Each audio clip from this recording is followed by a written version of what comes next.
Ito po, meron ng pahayag itong si Kibuloy. Ang may-ari ng mundo na most wanted naman ng FBI. Diba? Napaka-ironic. Anyway, Kibuloy pumalag sa House probe sa SMNI ng Kongreso nga. Pag iyan ginawa ninyo, talagang masama kayo kasi ayaw ninyong makinig sa tama. Oh, wow! By the way, ako'y medyo nagulat dahil dito po sa amin, sa Banton Romblon, na andito daw ang SMNI team, news team na i-cover daw ang aming maliit na island. I-feature daw sa kanilang kung ano man, kung meron man sila mga palabas na mga documentaries or nagpo-promote ba sila ng mga lugar. Mukhang hindi naman, di ba? Dahil hindi naman sila kilala dyan. So, kung sino man yung nag-invite, ang pagkakaalam ko kasi ito ay programa ng congressman dito sa amin sa Romblon. Wala tayong magagawa, pero personally, we don't want SMI here. Marami kami na tumututol. Anyway, tignan natin. At ito pa ang pinakanakakatawa, magpasalamat daw tayo dahil naandyan ang SMNI kasi daw hindi natatakot magsalita ng totoo para mag-guide ang ating bansa. Totoo pala, ha? Kaya nga po kayo naandyan ngayon, kaya nga po kayo sentro ng investigasyon ngayon sa Kongreso dahil sa lungat yung sinasabi nyo ito sa ginagawa ng SMNI. Hindi lang ngayon yan, ha? Noon pa man. So kung yung mga followers niyo po ay nauuto nyo, ibig sabihin, yung mga yun ay either nagmamaang-maangan or talagang sadyang hindi marunong, hindi maalam mag-discern. Kaya ganun po ang kinasadlakan ng mga followers niyo. Sila po ang totoong nakakaawa, hindi naman kayo.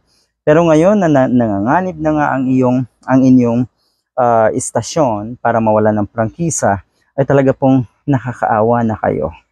Alright. Akala ko ba ikaw ang may-ari ng mundo, Pastor Kibuloy or Mr. Kibuloy? So, ibig sabihin, kaya mo itong pigilan. Pero kung hindi, good luck dahil siguradong mapapahiya ka dyan.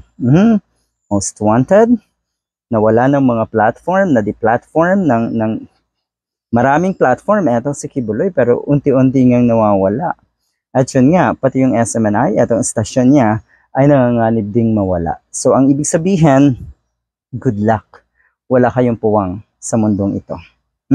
Tapos sasabihin nyo, hindi takot magsalita para mag-guide ang ating bansa. Abay, para daw hindi malugmok sa kadiliman. Alam niyo po, yung naniniwala sa inyo, sila po yung mga taong nabubuhay sa kadiliman, kasinungalingan at pagmamaang-maangan. So, ibig sabihin, kabaliktaran to. Etong sinasabi at pahayag nga netong si Kibuloy. Good luck. Ulitin ko, sayang, kasi yung aming maliit na bayan ng Banton Romblon ay ma-feature sa inyong istasyon dahil sa kagawan or dahil sa anyway kung ano man. Ang ibig lang kasing sabihin yan, baka hindi afford ang mga istasyon katulad ng ABS-CBN at ng GMA. Nagtataka nga ang mga tao dito Sino daw yung dumating na TV station? SMNI. Ano daw yon? You see, hindi naman talaga kayo kilala.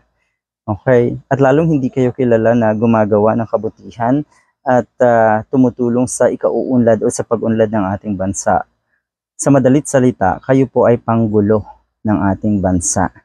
Nag-spread kayo ng disinformation. Totoo yon. At syempre, yung hate at disagreement sa mga kababayan natin. Kakaiba kayo, SMNI. Good luck!